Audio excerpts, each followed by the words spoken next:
Let America be America again. Let it be the dream it used to be. Let it be the pioneer on the plain, seeking a home where he himself is free. America never was America to me.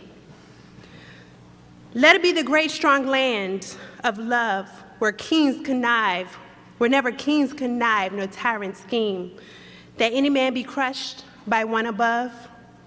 It never was America to me. Oh, let my land be land where liberty is crushed with no false patriotic wreath. Equality is in the air we breathe, but opportunity is real and life is free. There's never been equality for me, nor freedom in this homeland of the free. Those words are from the poem by Langston Hughes, Let America Be America Again. This poem inspired director Steve James to title the documentary we'll be watching tonight, America to Me. Good evening. My name is Vivian Oden, and I'm Vice President for Special Projects at the Hampton Roads Community Foundation, and I'm honored to welcome you to the screening and panel discussion of America to Me. Tonight's event is hosted by the Hampton Roads Community Foundation, Southeastern Virginia's largest grant and scholarship provider. Thanks to generous donors from all walks of life, the Community Foundation has awarded more than $282 million in grants and scholarships since 1950 to make life better in Hampton Roads. One of the Foundation's leadership initiatives is Understanding Hampton Roads. This is the second forum under this initiative. Understanding Hampton Roads is an ongoing effort to advance civic engagement by bringing key regional issues to the forefront and inspire collaboration to solve them. In addition, the Foundation will provide leadership to help create a more inclusive and equitable community. We'd like to give a special thank you to our partners, Norfolk State University and the Robert C. Nussbaum Honors College, and our presenting sponsor, Norfolk Southern Corporation. Many of Norfolk Southern employees are in the audience tonight. We thank them for their sponsorship and the value that they see in the work of racial equity in education and overall diversity, equity, and inclusion.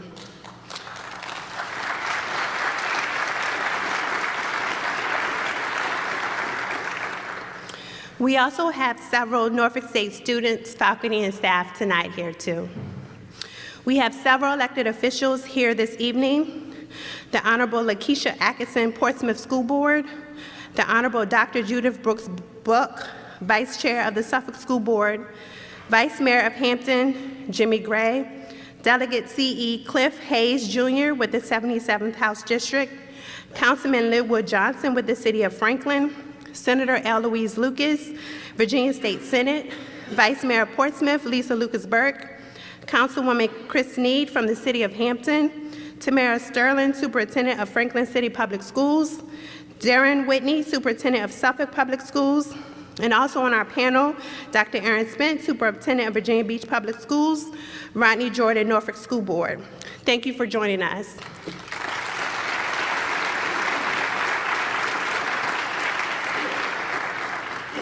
We also have our board members in attendance, our chair, Bruce Bradley, members Gil Bland, Susan Colpitz, the Honorable Gerald Jones, Miles Leon, and our president and CEO, Dr. Deborah DeCroce, who you will hear from at the end. Thank you for being here tonight.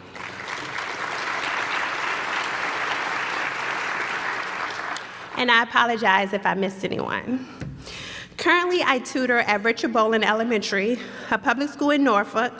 In addition, I graduated from Henrico County Public Schools near Richmond, Virginia, and I'm not going to tell you the year. I don't want to give away my age. But I do want to know from you, by a show of hands, how many of you have attended public school, have children in or have attended public school, tutored, mentored, taught, or volunteered in any way in a public school? So pretty much almost the entire crowd. The documentary we'll feature tonight, America to Me, follows students from our academic year from Oak Park and River Forest High School in Chicago, a public high school. The unscripted documentary series was created to spark conversation across the country about what has and has not succeeded in the quest to achieve racial equity and overcome bias in education.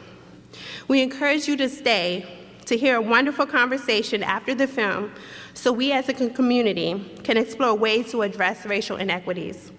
The panel will include student Keyshawn Kumsa and his mother, Daniel Robinson, featured in America to Me. Following the film, the first voice you will hear is Barbara Ham Lee, our moderator for the evening. Barbara is the host and executive producer of WHRV's Another View. I've taken up enough of your time, so I'm going to get out of the way, but I thank you for being here tonight. Enjoy the film and the panel discussion.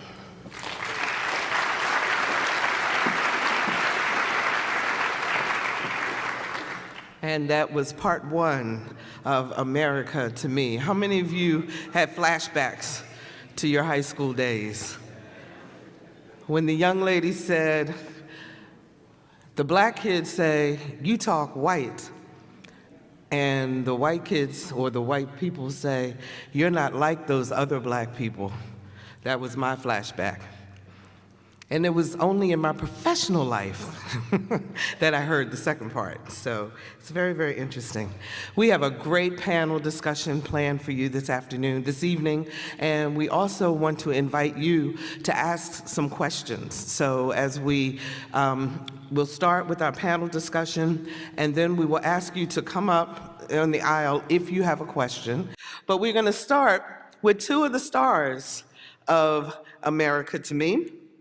Keyshawn Kumsa appeared in America to Me as one of the students on the college prep track at Oak Park and River Forest High School. And during the series, we see Keyshawn's struggles to remain engaged in his classes. Now, he later transferred and graduated from a different high school in Cicero, Illinois. Currently, he works in Houston to support his family and to save for college. Welcome, Keyshawn. Danielle Robinson is Keyshawn's mother. She also appeared in America to Me and attended Oak Park and River High School in the mid-1990s. As a student, she was labeled a behavior problem and was eventually expelled. She recounts the story of her last memories of OPRF during the series. Shortly after filming, the family moved to Cicero, Illinois, where she works in the healthcare field. Please welcome Danielle Robinson. So Keyshawn, let me start with you. So how come you don't like school? Or how come you didn't like school? I was at a bad point in my life, actually. I'm actually really glad y'all played that episode today because the person I was shaking hands with in the beginning of the episode, actually, I lost him to gun violence, so it was just a bad year for me. And it's just, it wasn't like, I didn't dislike school, it wasn't my year. It was a lot of stuff going on. I lost a couple of friends to gun violence, but that was just the start of it. So it just wasn't a year, and it was like, the only person who knew that I was going through something was my mother. Like, nobody else could tell because she raised me. Mm-hmm. But it's actually crazy because I do like school. I like to be taught. Like, I love being taught stuff, not, you feel me, just in my way, like how I like to be taught, you feel me? So you don't necessarily like to follow the rules? In a way, maybe. It depends on how the rules work. Well, I'm looking at your mom over there, Danielle. Does he follow the rules? Can you hold your mic up to your mouth? To the beat of his own drum, I would say that much. So you were at Oak Park. You were going through these changes in terms of losing your friend and so forth. Did you ever tell any of your teachers? Did you ever say, well, maybe if I reach out to them, they'll understand a little bit better and get off my case about not doing well? Well, no, Ms. Stovall hit it on the head when she said that I'm not really a person who likes to put myself out there. I don't really like to ask for help. I like to do stuff on my own, you know. And I don't really like to put my personal life out there. But then it was just like, people started noticing me because I'm like normally happy. I'm normally a happy person. I guess just that year they noticed I was down a lot. So I didn't really tell anybody, but the people around me were just noticing change in me and like noticing I was acting different. Mm-hmm. Danielle, what did you notice about him that made you say, I probably need to do something a little different? Were you concerned at first? I was very concerned. I was concerned because the teachers would tell me things such as, Keyshawn keeps going this way, he'll be dead before he's 21, he'll be in jail. And I thought that this isn't an option for him. I knew that we were going through a lot. We were losing our home. We just going through a lot of things. He was losing friends. But I think the problem is that people make it up in their mind what's going to go on with these kids, and they never reach out to them, or they never ask them what can they do, or just listen to them. And so I think that he was acting out for attention. He was almost a cry for help. So I mean, there was a lot going on, but he shut down a lot. So And when you were hearing that he was doing badly in school, then did that cause strife between the two of you? I have 3 children who are literally 15 months apart. So at one point I had a 3-year-old, a 15-month-old, and a newborn. So that was way easier than having all 3 of them in high school at the same time. So I can tell you that much. There was days I thought I would be on Snapped, and there were days I wanted to just click my heels and disappear. But I knew that I had to be there, because at the same time, people felt like because I was a teen mom and a single mom, I didn't care. But the truth is that I'm just like any other mother, that my heart beats for my children. That's what I'm here for. So. Absolutely. So when you saw the documentary, and you went to the same school in the 90s, what was the difference? Well, when I went there, it was terrible. There was no episode 2 gives you a little example. When I went to Oak Park, it was it's one of the worst experiences of my life. I mean, they mentally beat me down every day, and their main reason was because I came from Chicago. I came from the south side of Chicago, so I never went to any of their schooling systems. So the school I came from, the whole school had 3 computers, and Oak Park had 3 computer labs. So it was a total difference. And when I first came, they put me in classes I could have never made it in. I went from there to OC, which is on campus, or out of control, whatever you want to call it. And I went from there to being expelled from the school and sent to another school that was part of Oak Park, one of their alternative schools, and then being put out of there. I was nervous to send my kids here, but we were property owners in that village. And that school is a great school, and it's a great school for everyone. It shouldn't just be a great school for Caucasians or for the rich. It should be a great school for every person who is in that building. So I said this time when I went, what I would do is I would stay on top of them. I wouldn't let them label my children. We would have to sit down and talk, and we'd have to have plans, and I just stay on my children's neck too. So and it went both ways. I stayed on the school's neck and on the kids' And neck. on the kids at the same time, absolutely. At the same time. So Keyshawn, your first day, your freshman year, do you remember? Did you walk through the gauntlet? Do you remember what it was like? And did you fit in? Like she said, I have an older sister and an older brother that went there.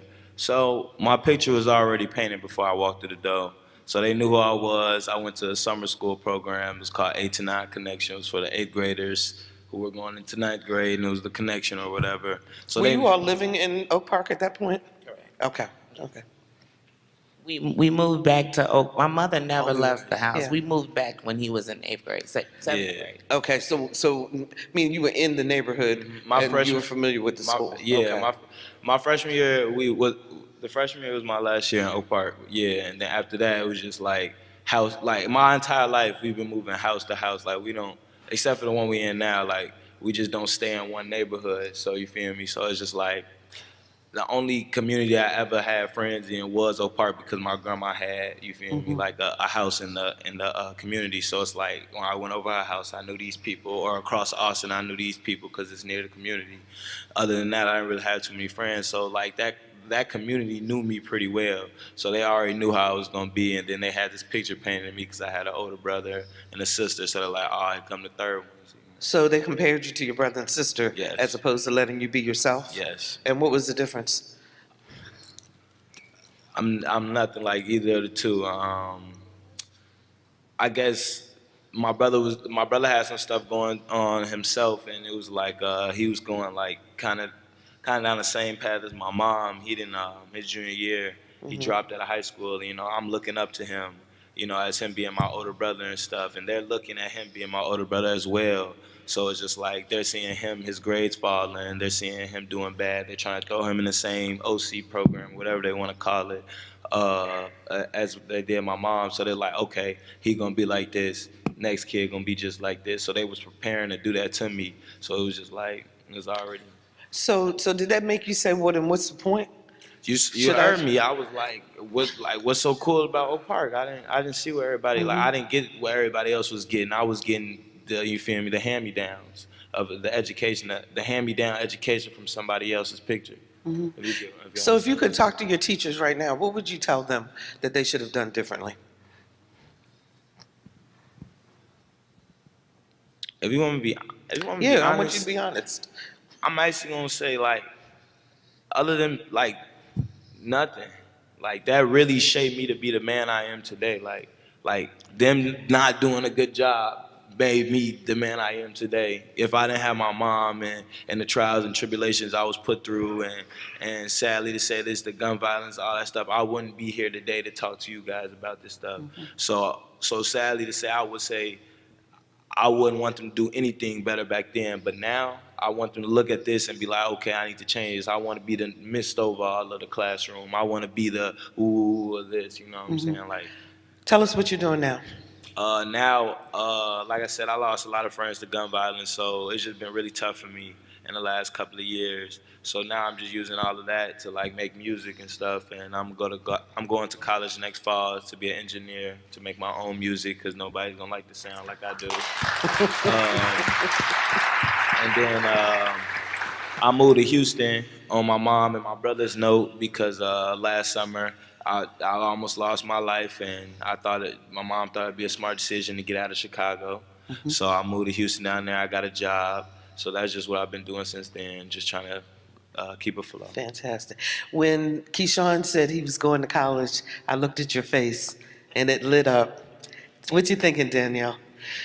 You know, that makes me very happy. And my daughter, she's at Triton College. It's a junior college, but she's still in college.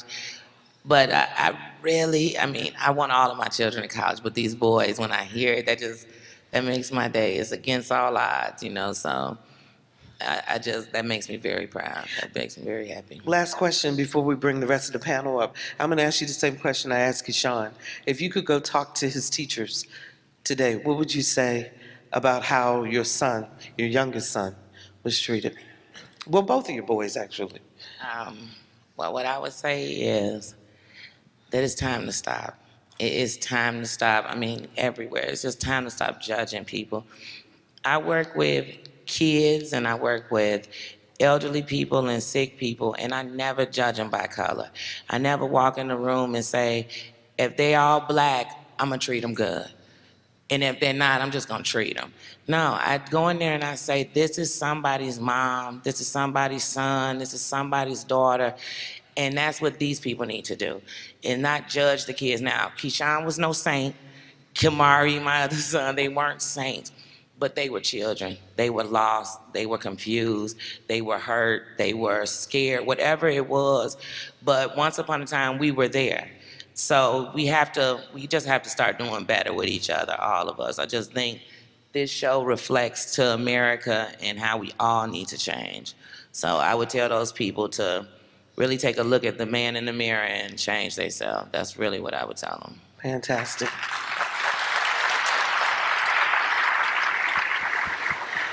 Let's bring the rest of our panel up.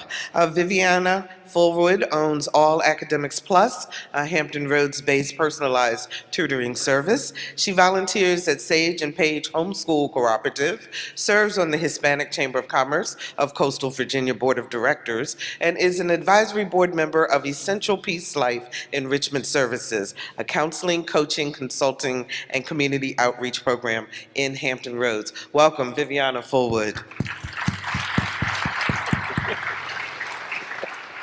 Maya Hayes is a junior here at Norfolk State University, studying psychology and English. She plans to become an autistic resource teacher and a clinical psychologist. She is passionate about helping others and helping marginalized groups gain better representation.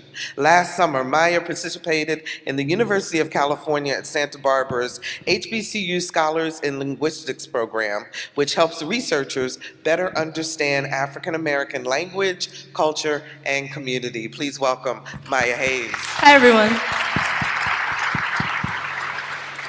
Rodney Jordan is Chief Community Engagement Officer for McClendley Megginson Group, a technology company. He has served on the Norfolk Public Schools Board since 2012 and is its former chair. He is board liaison to the Norfolk Council of PTAs and Council of Great City Schools. He is president-elect of the Virginia School Boards Association and chaired its Tidewater Region Board. Please welcome Rodney Jordan. And last but certainly not least, Dr. Aaron Spence has led the Virginia Beach City Public Schools as superintendent since 2014. He oversees the operation of 86 schools, serving more than 67,000 students.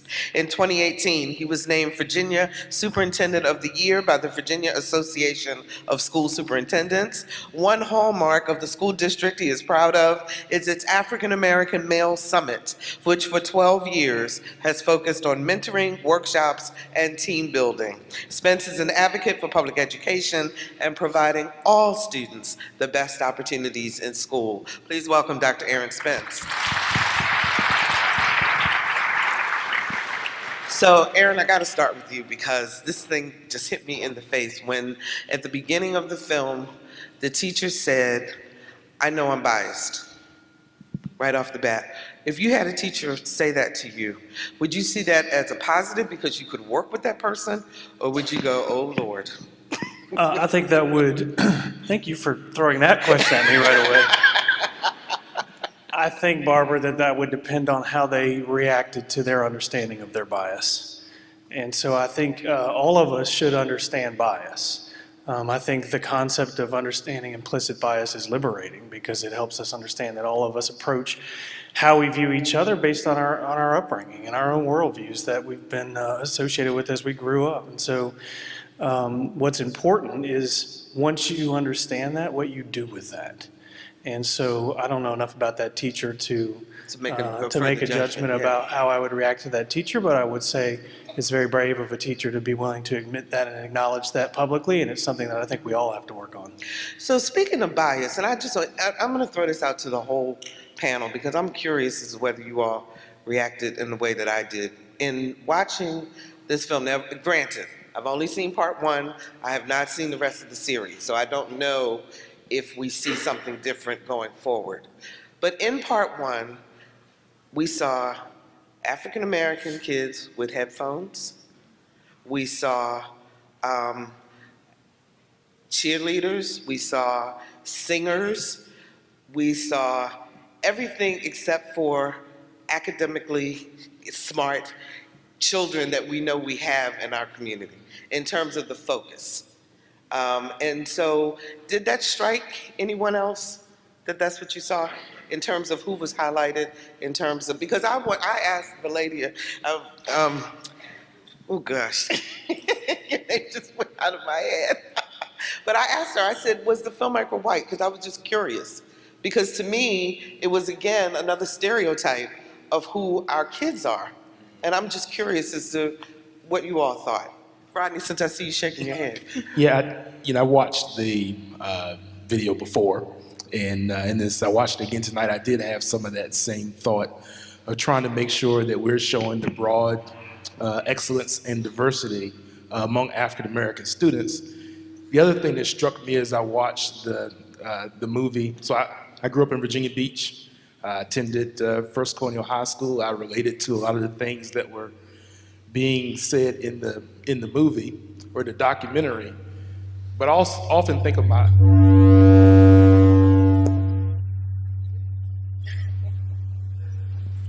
Okay. that's what I get for saying First Colonial.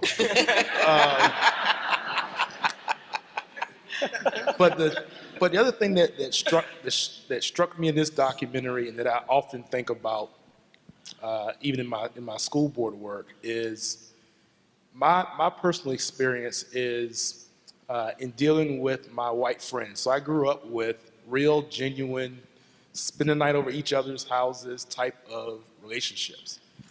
My exposure in Virginia Beach to things that we consider as negative stereotypes to African Americans is what I saw among my white peers. So my exposure to drugs came from my white friends. I didn't know what a grain alcohol was, so I learned that from my white friends. I can remember my best friend from first grade, Jeff, who suffered through abuse from his parents and alcoholism. That was my exposure. And my father, who passed away earlier this year, I could just remember him saying to me growing up how important exposure was, because you will soon find that we're not that far apart. So when I watch documentaries like this or movies like this that tend to focus on these stereotypes, if you will, around African American students, it's always a reflection for me because my exposure and what I saw was the exact opposite. And I think to the extent that we are allowed to interact with one another and come to see each other in different environments, we will find, as I think my father was right, there's about 10 cents worth of difference between us. But oftentimes the stereotypes and expectation and the biases pigeonhole us or steer us down a particular path. Viviana, what did you think? And coming from a different perspective. So I think this is what media shows, right? This is this is what we're used to. So I'm Latino, I'm Colombian, and so I noticed that in Hampton Roads, people are used to just seeing black or white. So they're not, if they see me, they automatically think I'm Mexican or I speak Mexican, right?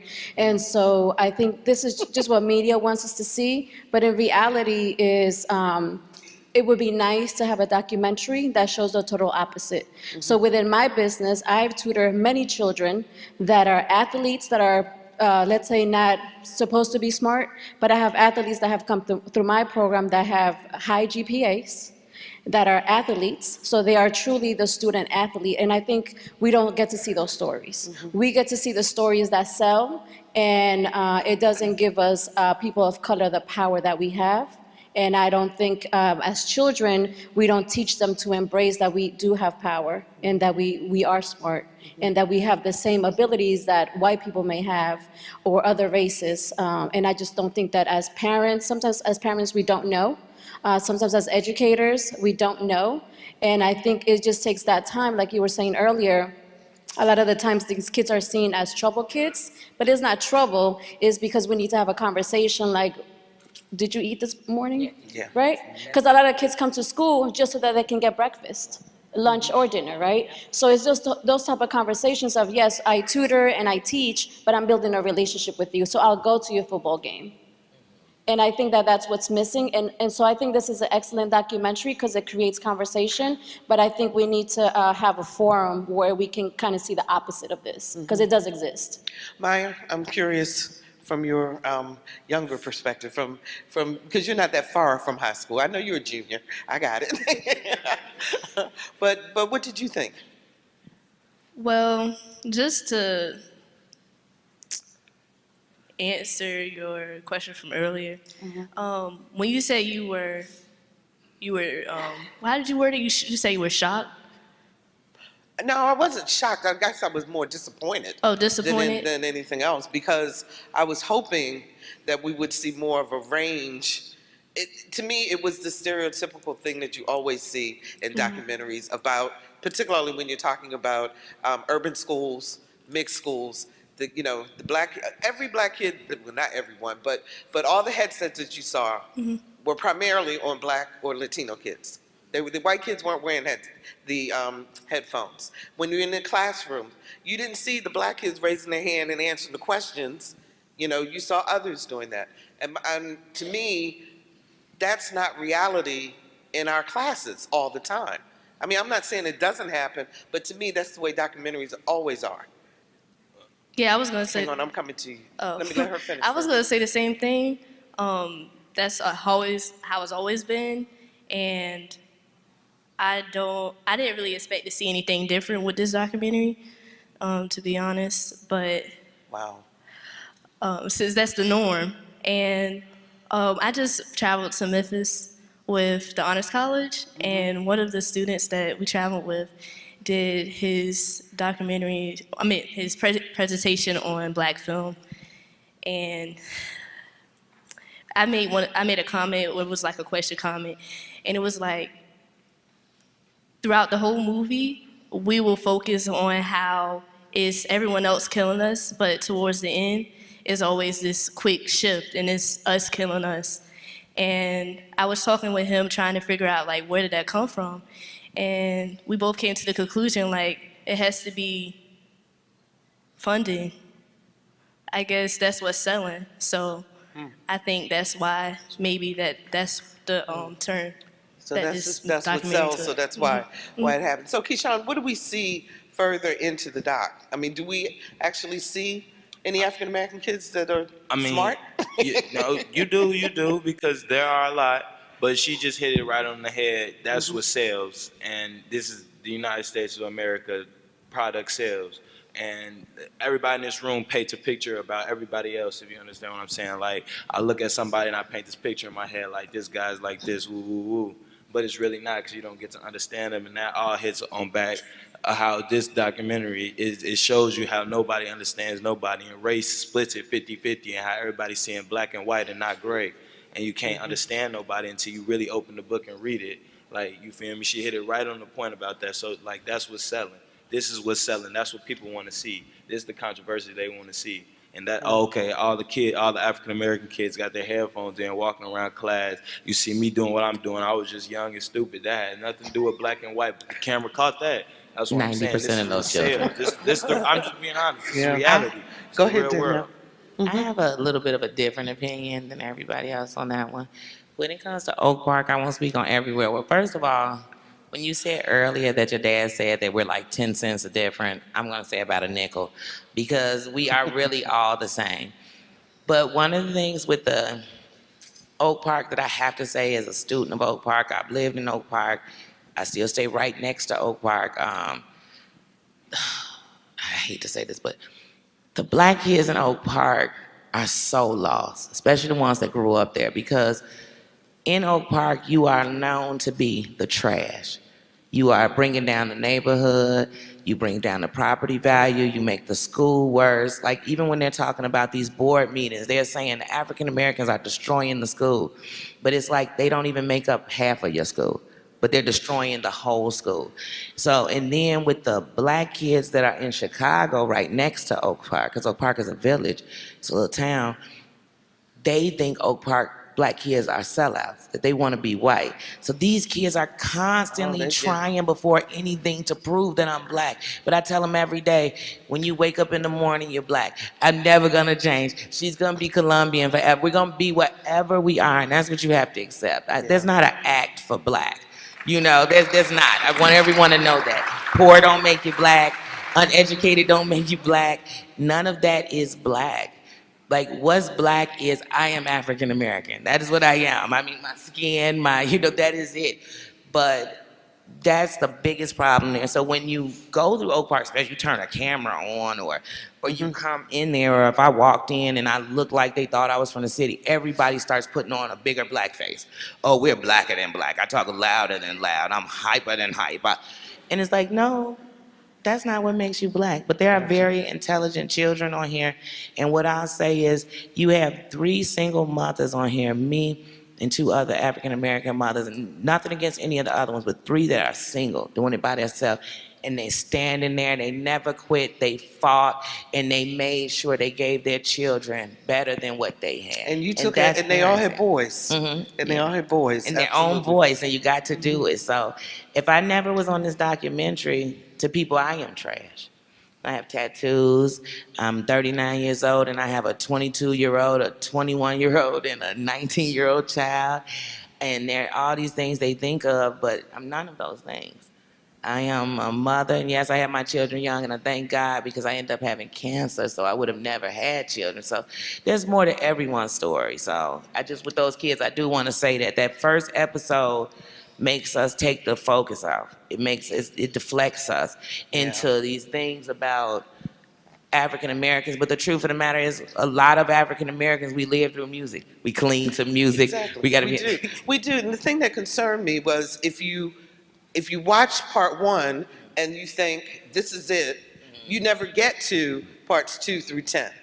And that's where the shame comes in. Aaron, I see you over there. It's looking like you're ready to jump in. I mean, I want to affirm and build on this question because to me, I was not surprised by any of the portrayals that I saw. I mean, based on my own experience as a high school student, but then certainly as an educator.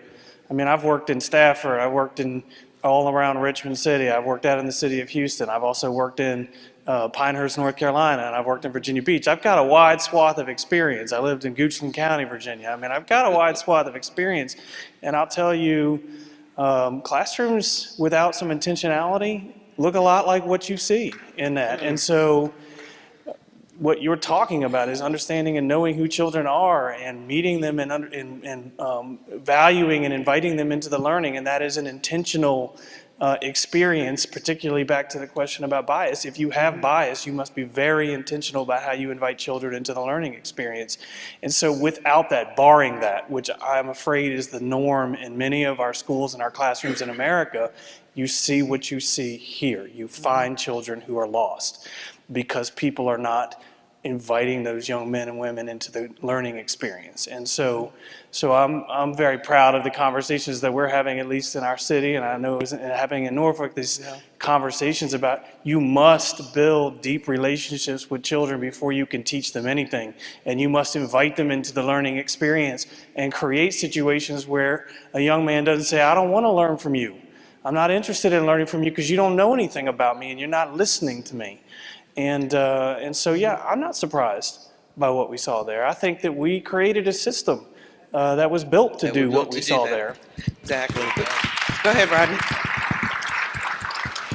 Well, I just want to know if I could just pick up on one thing that was just said in terms of the African American women parents who are engaged with their children and how they may or may not be perceived. So we have, I think, often this stereotypical view of what parental involvement looks like. So we still have this view of the Leave It to Beaver, cooker-cutty parent who goes up to the school and cuts stencils. So I hear all the time as a school board member or out in the community, those schools just need more parental involvement.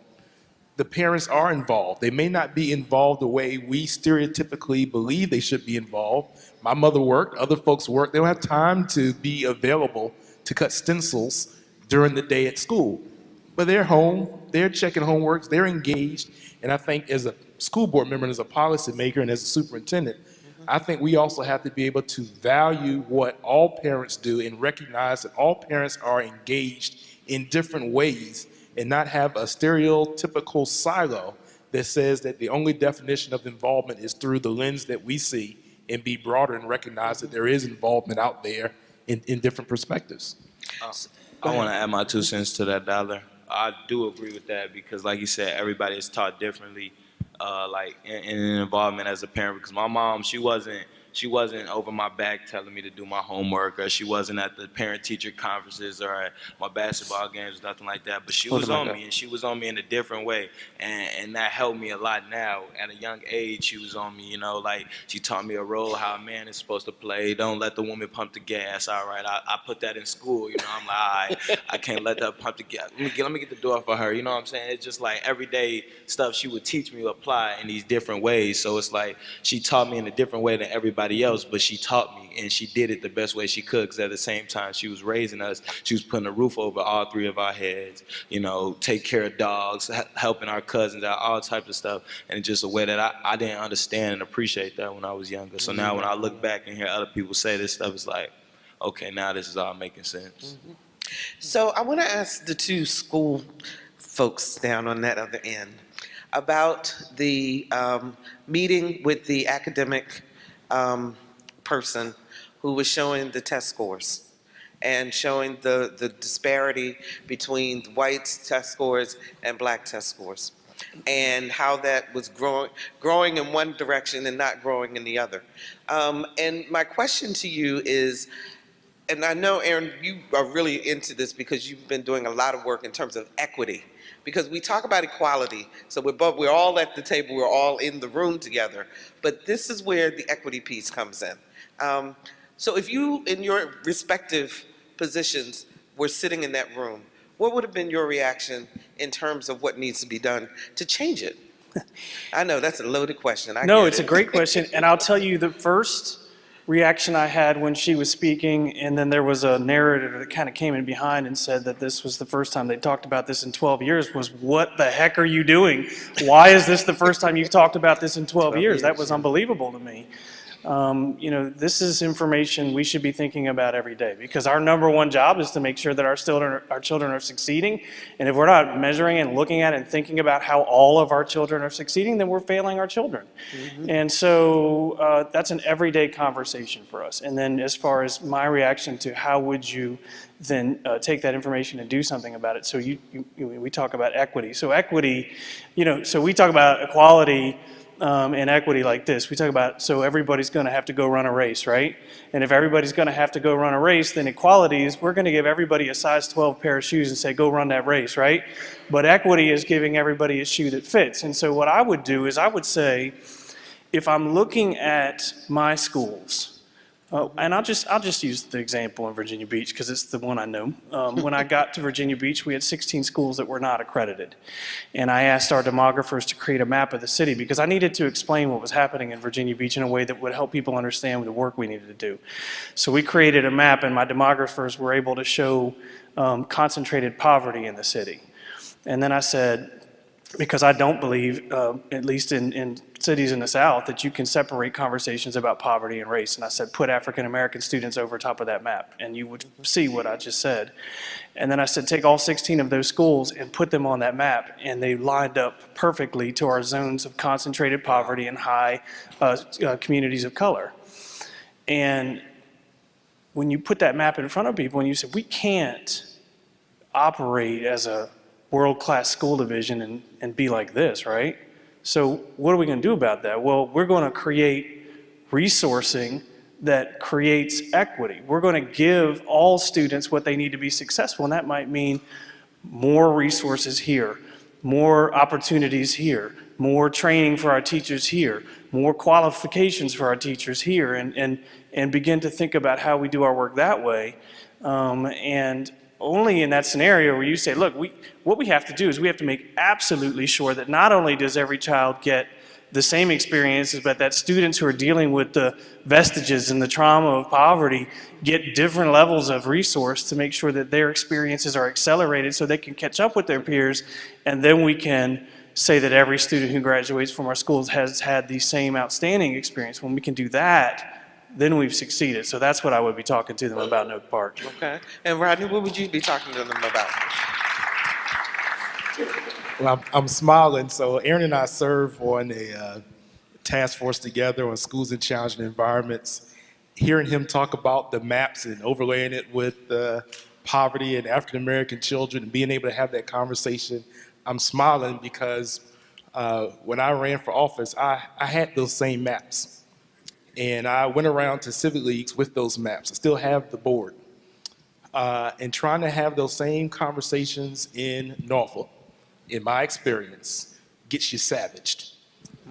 So there's some, I appreciate Aaron. You know, he wrote an op-ed not too long ago, and I sent him an email and thanked him for the op-ed. But as we talk about some real deal here, so there are things he gets to say as a white male superintendent of Virginia Beach. that I heard some of the superintendents that are in the room. If an African-American superintendent from Portsmouth or Suffolk or a woman from Norfolk said the same thing, or school board member said the same thing, the reaction is very different.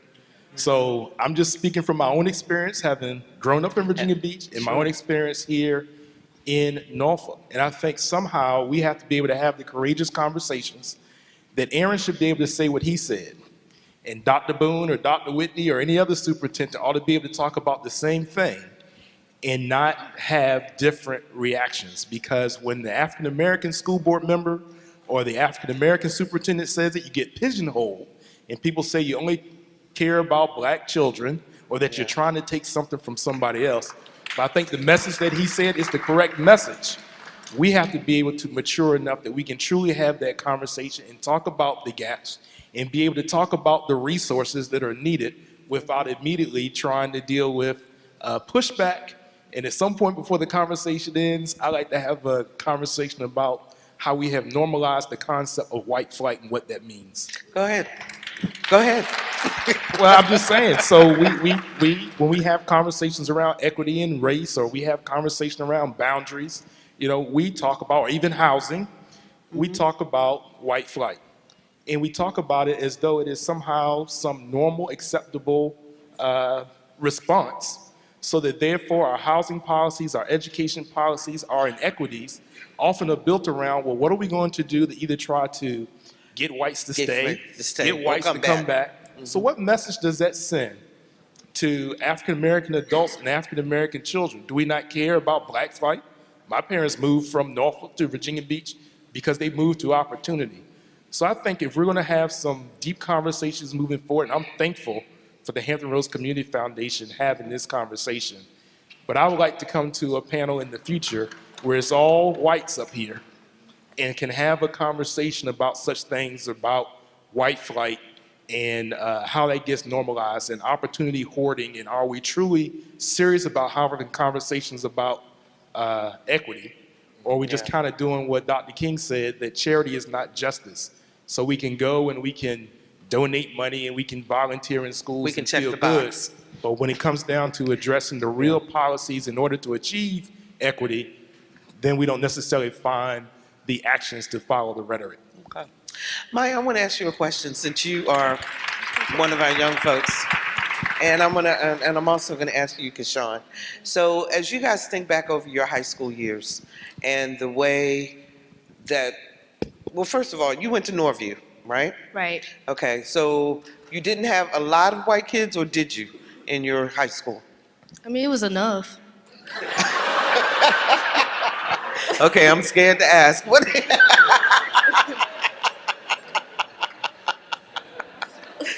Okay, let me ask you this. Since we have Beverly Tatum coming to the area later on this year, so did the white kids sit together in the cafeteria? Did the black kids sit together in the cafeteria? And is that a problem? That's exactly what happened, as you could imagine. And You can be honest. If it's from your perspective, is that a Right, problem? Well, it's not really a problem. I don't feel it's a problem. But in the grand scope of things, it's not really achieving what we're trying to get done. But if there's any time that a student can feel like they have a safe space, or that they can congregate in a efficient way, then I feel like that's what needs to be done. But we always can hope that we can desegregate the lunchroom. But until then, until we can get a proper way for us to integrate the lunchroom, I feel like they should remain the way they are. Keyshawn, is it okay for black kids to sit together, Hispanic kids to sit together, biracial kids to sit together? Yes. Well, because everybody keeps talking about how you got to mix it up and you got to make friends with other people outside your own group. Why would you want to stay in your own group? You're never going to be successful in life if you don't take chances. Like, I don't understand it. Like, why would I want to be around the same group of people my entire life that's doing the same thing as me? I'm an adventurous person. I want to know what he's doing. I want to know what she's doing. I don't care what color you are. I'll go sit with black, blue, green, yellow, red, or white. I don't care. I don't. So I don't Oh, see you like. make up. So no, I do see a problem in You see that the when you problem with say. When you say, yeah, that like the lunchroom is still segregated. And actually on the documentary, they kind of threw that off a little bit because on that first episode, it kind of showed like the lunchroom was a little segregated. But that was like the first week of school. The lunchroom not So like people, that. so people really didn't know each other. So there you that go. it was more that Yeah, than, it was than like, anything okay, else. there's John from Summer. I'm just sitting with him, you know. But no, it wasn't that bad. But no, I do see a problem with that because there's something he could offer me or she could offer me that he might not be able to offer me, and I can learn from them. And that's just something I can't get from the other person. So yeah, I do see a problem with that. And I don't, like I just said, I don't really see color. I don't care what color you are, as long as you interested in me, you interested in me. Okay. Yes, ma'am. Yeah, that's ideal, but why would you want to make someone, like rob someone of their opportunity to feel comfortable in the only space that they have, which is the lunchroom where they can decide where they get to sit? But how are you uncomfortable if somebody comes up to you and is like trying to get comfortable? Like, hey, I don't know too many people here. I want to sit next to you. You sitting here with nobody else, you know. I'm trying to get to know you. I don't know anybody. Like, this is your chance where you show somebody like, hey, the world's changing. Let me, you know what I'm saying? Like, hey, my name's Woo. Like, how you doing? Yes. My name's Woo. I'm not as good as you guys are talking, but Okay. Yeah. you get what I'm saying. So Vivian, I have a question for you because you are involved in homeschooling, in the cooperative, and this is my ignorance. Are there lots of children of color who are homeschooled? And Lots. there are. There are lots of, Really? yes. There's the co-op that I participate in. We're out of Newport News, and it is the most diverse co-op that I've been to when it comes to gender and race as well. So there's a couple of Latinos, there's some blacks, and there's some whites.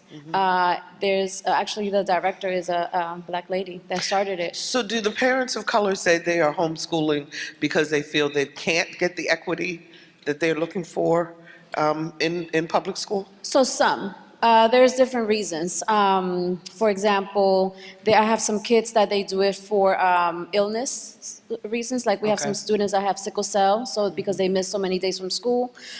We have other students that they kind of go through situations, right, where they're maybe zoned for a white school, and majority of the teachers are white, and so they can't relate. So typically, all elementary school teachers are white females. So as a small black boy, you're not going to see a black male teacher probably until you get to high school, and he's probably the gym teacher, right? So it's rare for you to see a black man, somebody that you can kind of connect with, right? And so a lot of the people that do homeschool, they do it for that reason. They also do it because of special needs, and they don't want their children to be labeled. Or a lot of the times, the school system wants to kind of feed medication to the children, and it's not that they're attention deficit, they just need that conversation. They just learn different. So there's no way that I believe that you are going to, let's say, have the city of Hampton or Newport News and have a cookie cutter that works for every student, because it doesn't work that way. And so, and even from a teacher's perspective, it's almost difficult for the teacher to kind of teach different ways. But there are some teachers that are able to do it. I believe that a lot of teachers go into the school system, they want to be teachers, some because they truly have passion for it, and others just because they want summers off. And I think that that's the difference. And when you choose to homeschool, I think you think about those alternatives. And a lot of people homeschool is not the way that it used to be back in the day, where it's just moms that have 15, 16 kids. It's not that way anymore. My kids were homeschooled. I have two boys, 8 and 14, and they were homeschooled. They don't lack social skills because we make sure that we keep them active in parks and rec, and they play basketball, and they joke, and they're on YouTube just like your child, right? And so I think homeschool today is different. It's definitely different. It's something that you can pay somebody to do, or you could do it yourself. Wow. That's really, because I did not know. And Yeah. so I'm glad Because you shared I have this a program, information. and so I teach Yeah. them entrepreneurship. We talk about life skills. We talk about conflict resolution, critical thinking. So it's stuff outside the box that's not taught necessarily in the public school system. We teach those in public I school. was going to say, we do teach that in public schools, yes. Just putting that plug Including in. Northview. Not that they're defensive or anything. However, okay, so do we have any questions from the audience? Hi, yes, my question is, I noticed out of most of the teachers and adults that spoke in this episode, there were not many adult black men. We often force the kids to change but don't diversify our leadership demographics. How important is it for leaders, particularly that are not minorities, to understand the impact of seeing someone in a leadership role that is of color, particularly for black men? Well, I mean, I think it's critically important. I think it has to be an objective of anybody who's in educational leadership to make sure that the demographics of your leadership and the demographics of your teaching corps look like the students that you serve, and frankly are more diverse probably than the students that you serve. So I think it's critically important. Statistically speaking, I mean, if we're just going to go by data, there is a absolute lack of minority teachers in our teacher preparation programs. That number has been dropping precipitously for the last decade. I mean, overall, the number of teachers in teacher prep programs in the United States has dropped over 30% in the last few years. And many teacher preparation programs are shuttering in our universities across the country, but that number is even more dramatic for minority candidates. Okay. Fortunately, being on the campus of an HBCU, we have a reservoir of talent that we can tap, and I think as school divisions, we have to do a better job of tapping that talent and supporting that talent, and frankly, paying our teachers better so that we attract diversity across the board. Thank you. Okay, my question is for Keyshawn. So I did watch all 10 episodes, and my heart just really went out to you because of all the things you went through throughout the school year. But I noticed that you mentioned your experience with the teachers and with the school. You really weren't engaged and interested. But that one teacher, I recognized that she really developed a relationship with you, but you didn't acknowledge it. So I was just curious as to, once you watched the whole series and reflected back on it, what your thoughts were on her. Are you talking about the English teacher? Ms. Stovall. Ms. Stovall, yes. Yeah, if you watch the whole series, you see we got closer and closer throughout the series. But Ms. Stovall was really close to my mom, and she was the teacher everybody needed. Like, she wouldn't let up. Like, I tried everything, man. I ignored her. I didn't do my work. I tried to skip class, everything, but she just kept trying. She saw that she knew me from the jump. She knew I was a happy person. She knew I was jokes on jokes on jokes, and I did everything with comedy. And then she saw me changing, so she wouldn't let up. And I really do appreciate her. And I really do hope there are a lot of teachers like that, because she really helped me out a lot. And like, if I can sit here and admit, if I didn't have her, I don't know where I'd be right now if I even graduated high school or got through junior year right now. So Danielle, I see you shaking your head. You want to respond? I just want to say I love her. she was always calling my mom. Yeah, at first I didn't really care for her because I thought that she was just too dramatic and she cried too much. And I know that's wrong, but I really did think that, and I just thought, why is she so, but I realized it's because when you care about what you do, you're invested in it. And these kids, you take them home with you. They live in your heart. So the fact that she didn't just love my son, she loved these children. I fell in love with her, and she'll always be family to me. All right. Yes, this side. Hi, my name is Danielle Gwen. I'm a freshman here at Norfolk State University. I just have a comment question type thing about the cafeteria.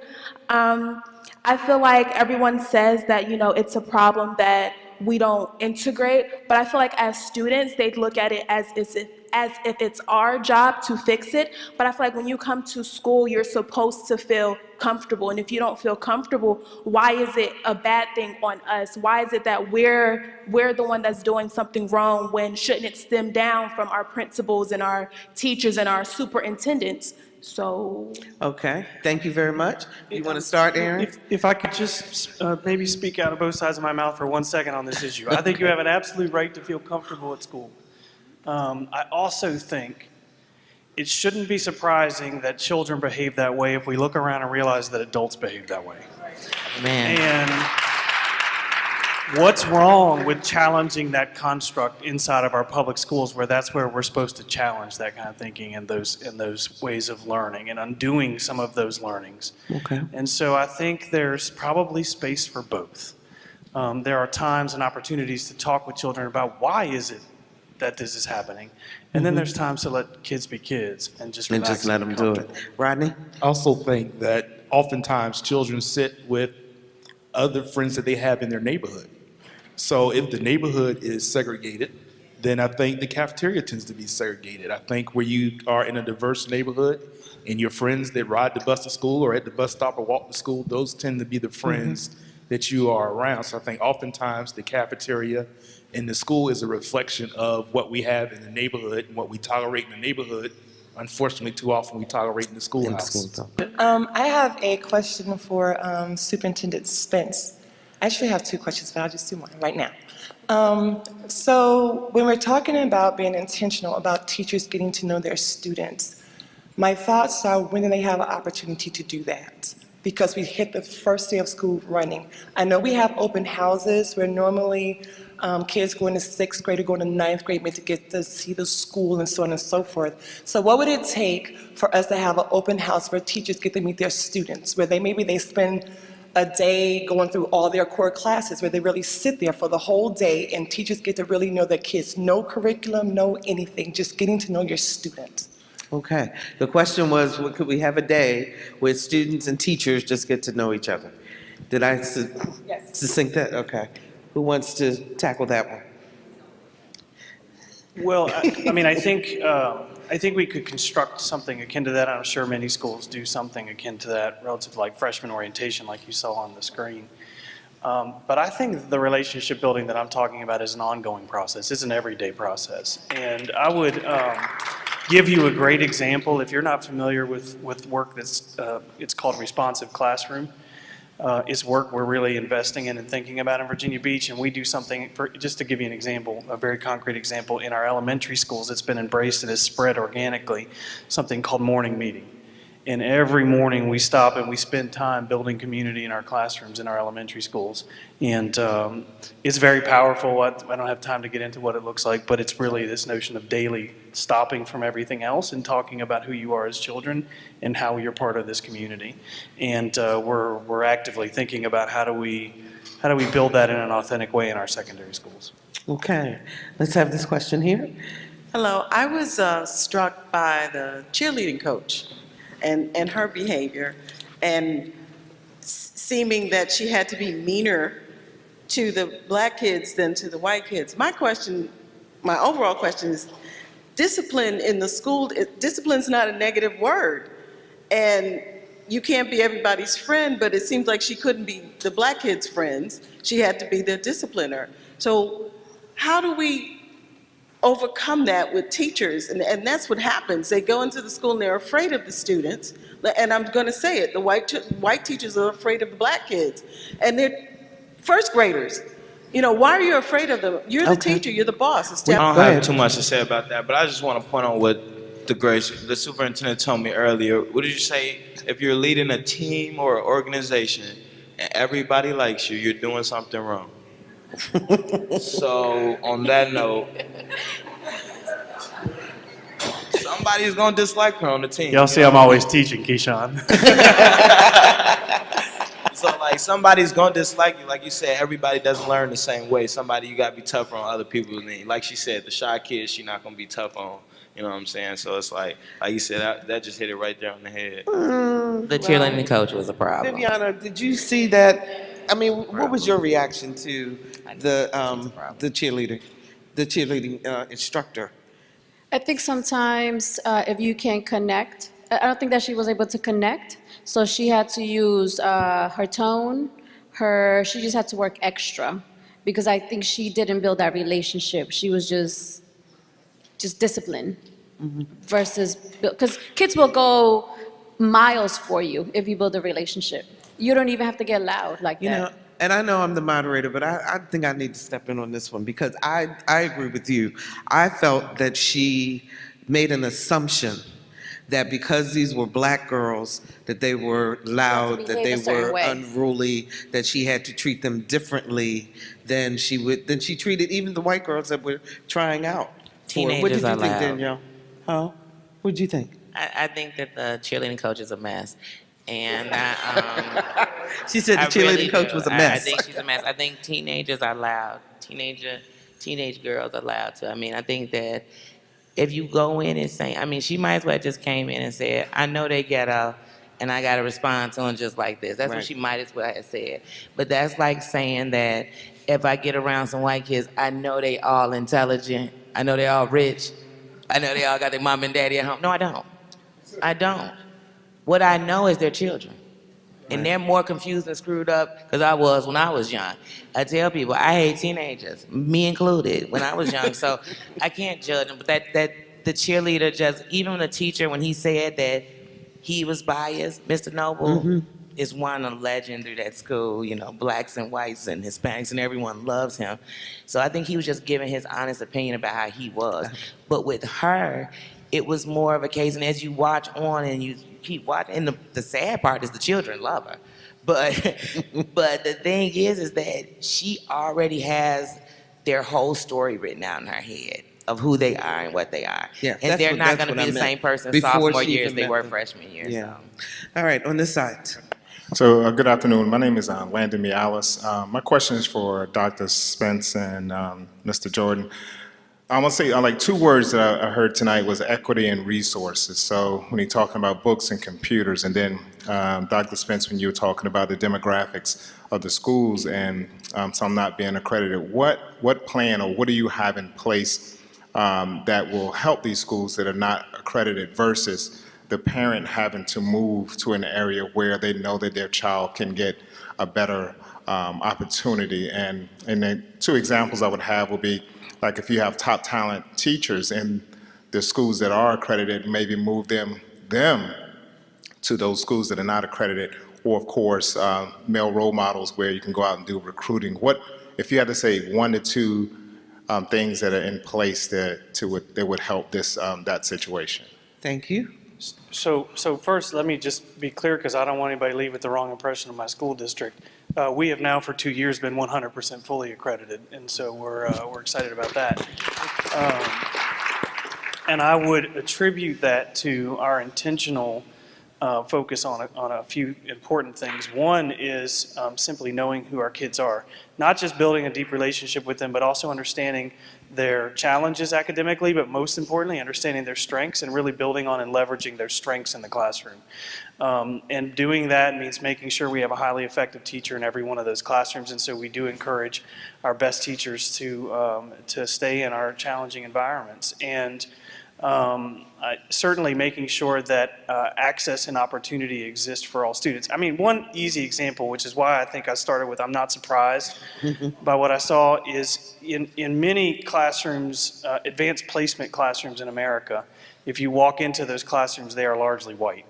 And we have been very intentional about undoing that in our school district and making sure that whatever opportunity we offer to one child, we offer to all children. And so what happens sometimes, and I'm not talking about my district in this scenario, but is if you say to AP teachers, we're opening this up to any student who wants to be in here based on things like an AP potential report that we get from the College Board, is they'll say, well, those students can't write. They're not prepared for my class.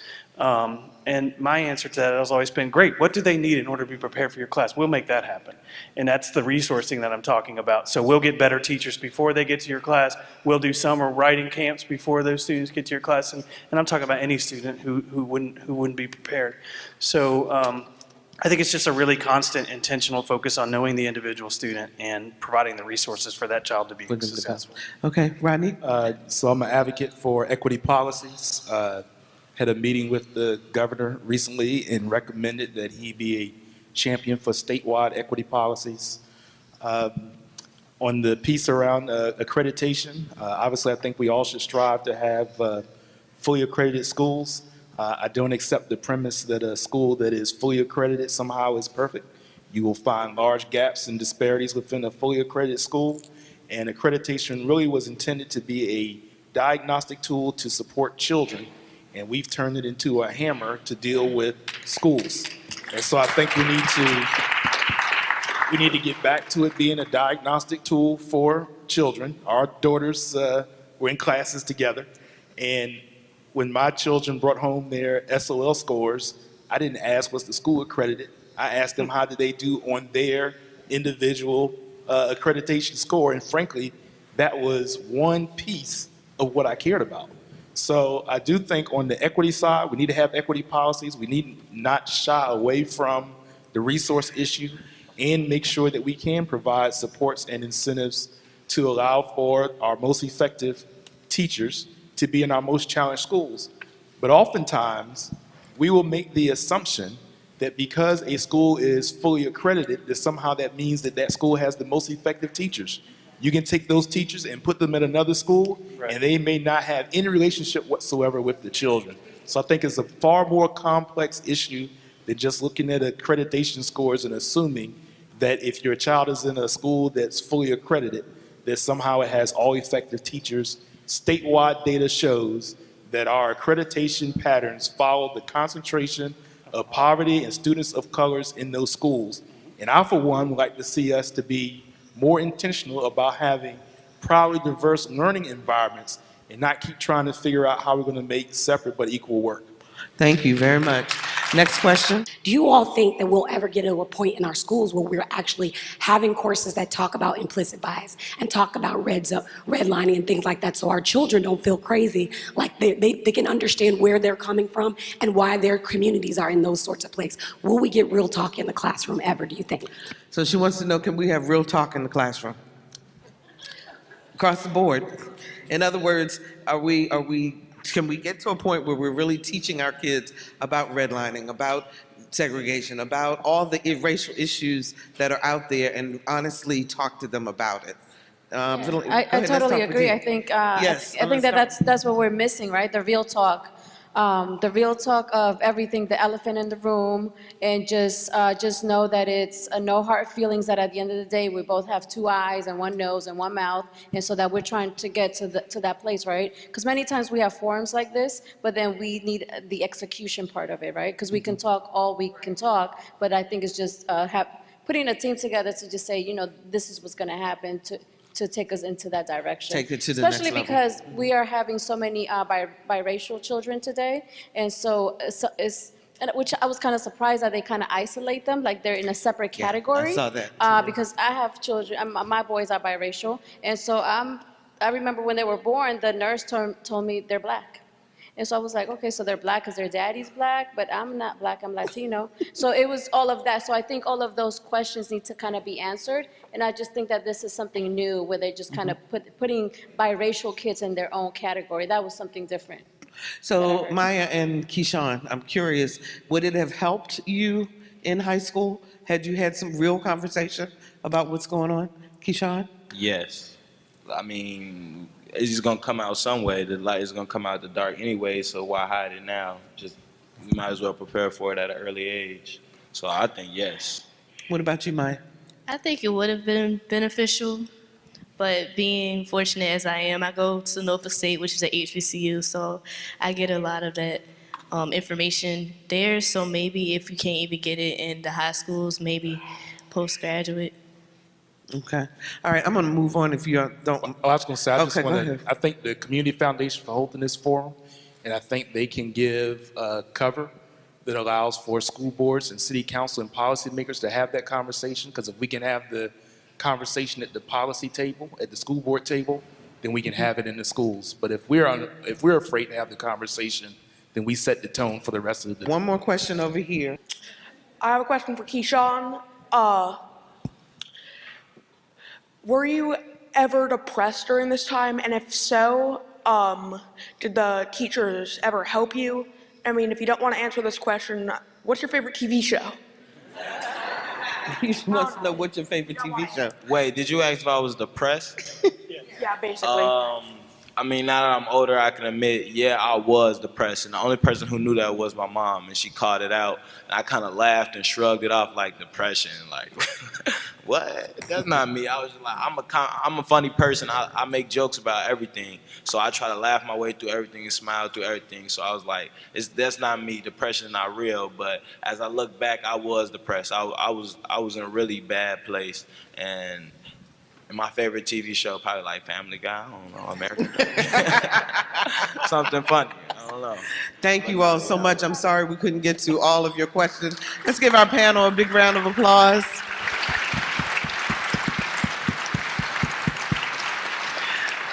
We are so grateful. I would like to ask each of you to make one final statement very quickly to the audience in terms of what you'd like them to think about as we go away from this place. Because you're right, Viviana, we do these conversations, but then the question is, what's the next step? Or what do we need to do next? So if you could give each of you, give just a thought, something you want them to think about, maybe go do whatever, so that we can move this conversation forward. And since I started with you, I'm gonna start with Keyshawn. How about that? Oh, okay. No, I'm just kidding. I already knew what I was gonna say. Don't let up. Whatever you want to do in life, apply that pressure. Don't let up. Don't let anybody mislead you. Don't let anybody tell you otherwise. If you want to be an artist, be an artist. If you want to run a business, run a business. If you want to be the next president, please be the next president. Do what you want to do in life, and don't let nobody stop you. Ladies and gentlemen, Keyshawn Kumsa. Thank you, thank you, thank you. Danielle? I want to say sorry I had to step out for a second, but I just want to say that continue to watch that documentary so we can have more conversations. And everybody must remember that diversity is bigger than just black and white. So it is being diverse with everybody. So if we only tackle it one way, we still are stepping away from something else. So I just want everybody to do better. I'm really trying to live, not like Michael Jackson, but like the man in the mirror. Like I'm really trying to look at myself and make me better. And then in turn, it'll make somebody else better. Ladies and gentlemen, Danielle Robinson. Viviana. I would say that if you're a mother, a father, an uncle, an aunt, just get involved with the children. If you work full-time, you have 2 jobs, there's an email that you can send. Just stay in communication with the teachers, and then that sets you apart from everybody else that isn't doing that. And somehow find a way to get involved with the children to truly impact them. Thank you very much, Viviana Fullwood. Maya? To the authority figures in these Black children's lives, I'm just asking you to please push your children to seek these opportunities, because without some type of proactivity, unfortunately, I found that it's going to be hard to have those opportunities. So please remind them and push them, force them, because they're going to really appreciate it later on. I'm a walking example. So please just be on top of them and make sure that they're going out and looking for these opportunities themselves, because at this point it's not being handed to them like some other groups. Thank you. Ladies and gentlemen, this was Maya Hayes' first panel, so let's give her a big round of applause. She did it standing. Rodney. Thank you.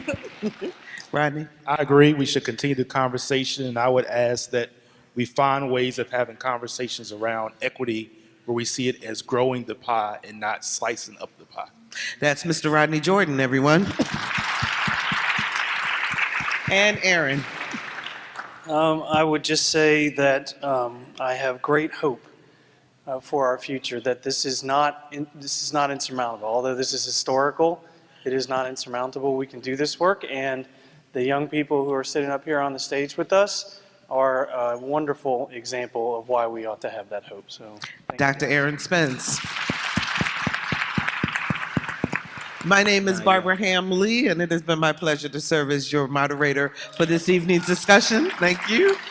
And now I turn this over to Dr. DeCroce. A wonderful applause for all of you for what you did.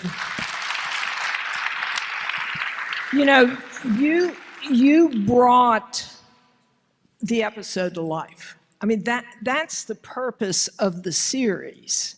It's not to provide the answers, it's to provide the context for the questions and then act from there.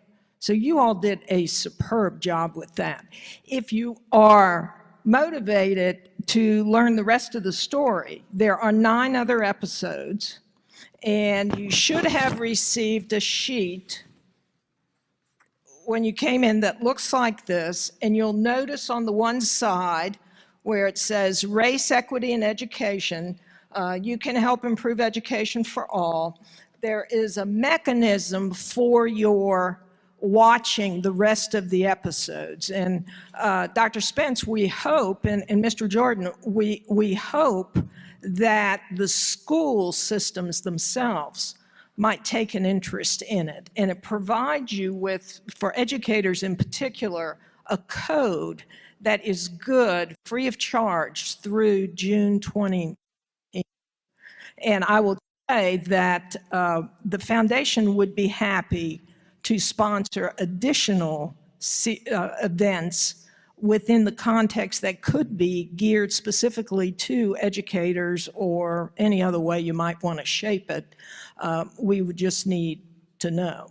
So that's first thing, and I can't let Keyshawn get away without saying, you know, you're in one of the best institutions in the nation right now, Norfolk State University. And I know there are some Spartans in this audience who would say they'd love for you to come down here and join the Spartan team. And dare I say, behold. Absolutely. Where I sign up at? Where I sign up at? Let me get that. Hold on. Hold on, wait. That's a good question. For the people in the back, is the foundation paying for it? You know what? You know what? Lack of money should never be a reason for not continuing your education. All right? You talk to us about that. Okay? Amen. Me too. Wait a second. All right. Wait a second. Me too. I'm still here. Okay. So again, thank you all. A special thank you to Norfolk Southern, who really was the presenting sponsor for this whole thing. And of course, to Norfolk State, I've a special place in my heart as the Vice Rector of the Board of Visitors for Norfolk State. So a special thank you to Norfolk State. That got me special parking tonight. And Vivian Oden, please join me in congratulating her. You know, a lot of this work started with some work she was doing a year or so ago when she was accepted into a community leadership program for the foundation world. And while the foundation was making the decision, we wanted to move in the direction of beginning to address diversity, equity, and inclusion.